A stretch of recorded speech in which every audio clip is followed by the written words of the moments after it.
This video will provide a possible outline of the timeline of the world we live in based upon three presuppositions. First, there is a coherent timeline to the world. Second, the God of the Bible created the timeline. And third, the Bible provides insight to the timeline. As the Thinking 7 website points out, the number 7 is used very often in the Bible. Most importantly is the 7-day creation week. Also, for instance, Jubilee is 7 years, 7 sets of 7 years, and the 50th year is the year Jubilee, as stated in Leviticus chapter 25, verse 8. You can see the 7 Sabbaths of years, and 7 times 7 years is 49 years, and the 50th year is the year Jubilee. And also, in Psalm 12:6, the words of the Lord are pure words, as silver tried in the furnace of earth, purified 7 times, which indicates that 7 is a number that denotes perfection and completion. Also, Psalm 94, for 1,000 years in thy sight are but as yesterday when it is past, and as a watch in the night. 2 Peter 3:8, but beloved, be not ignorant of this one thing, that one day is with the Lord as 1,000 years, and 1,000 years as one day. So you put those two things together, you could conclude that God often uses 7. God created the world in 7 days during creation week. 7 is the number of completion. And also, to God, a day is 1,000 years, and 1,000 years is a day. Therefore, it is possible the timeline of the world is 7 days, or about 7,000 years. This website provides a table of the timeline of generations from Adam to Abraham. So this is 130 because Adam was 130 when he begat Seth. So if one were to take the total of how old each patriarch was when they begat the next patriarch, and do this from Adam to Abraham, the total is about 2,000 years. One quick point is that the total time from the creation of Adam to Abraham using this methodology is, I think, 2,008 years. However, as you can see with Terah, he was 70 years and when he begat Abram, Nor, and Haran. So it doesn't say how old he was when he begat Abram. Obviously, they weren't all born at the same time. There are different places in the Bible that people go to in order to calculate this 130 years. But it's possible that maybe it was 122, which would make it exactly 2,000 years from the creation of Adam to the birth of Abraham. Genesis 26:5 states that because that Abraham obeyed my voice and kept my charge, my commandments, my statutes, and my laws. This shows you that law or Torah started with Abraham. So as you can see, so it was about 2,000 years from Adam to Abraham, using Genesis 5 and 11 mostly. The BibleBrodown.com website has a chronology of events from the birth of Abraham or Abram to the birth of Christ, and it can be seen here.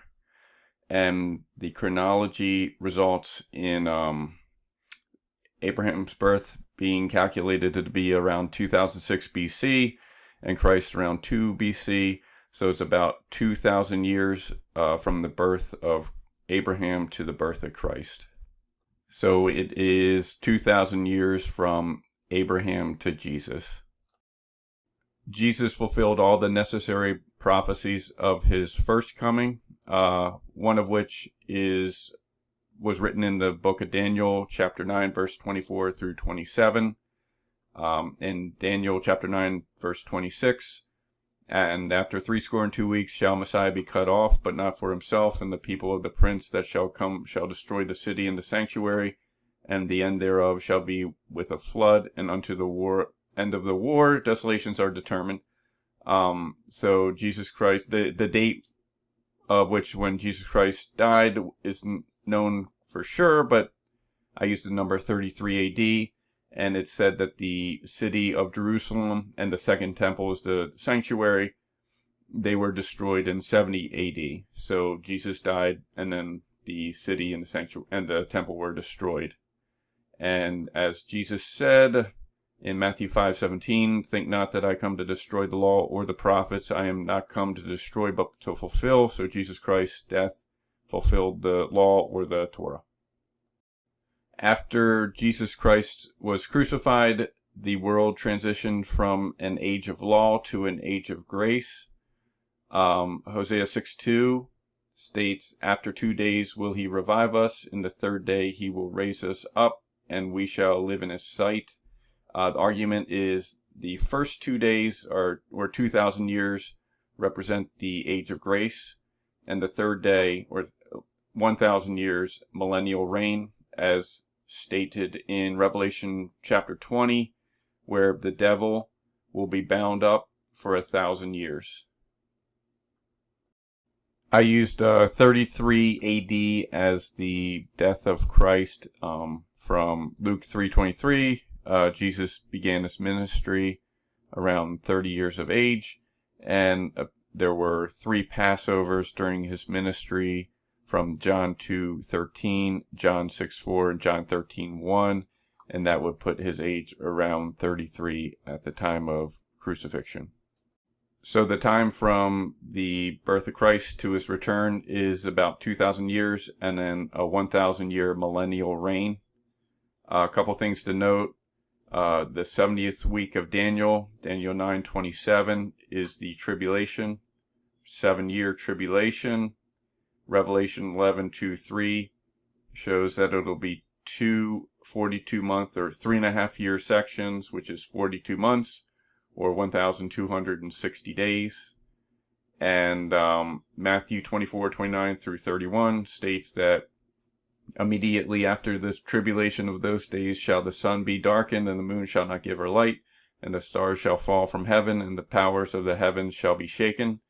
And then shall appear the sign of the Son of Man in heaven, and then shall all the tribes of the earth shall mourn, and they shall see the Son of Man coming in the clouds of heaven in power and great glory. And he shall send his angels with a great sound of a trumpet, and they shall gather together his elect from the 4 winds, from one end of the heaven to the other. So the reason why I'm bringing this up is because it's saying after the tribulation is the return of Christ and the rapture. So no pre-trib rapture is what this verse is saying. And then the other point, Matthew 24:36, but of that day and hour knoweth no man, no, not the angels of heaven, but my Father only. So the angels of heaven do not know the day or the hour of Christ's return, neither does the Son, neither do the fallen angels, and neither does Satan. Only the Father knows the day and the hour of the return of Christ. And Revelation chapter 20, verse 1-3 states, and I saw an angel come down from heaven, having the key of the bottomless pit and a great chain in his hand.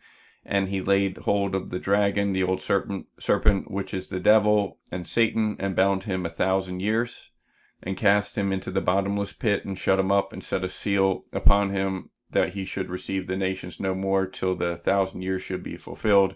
And after that he must be loosed a little season.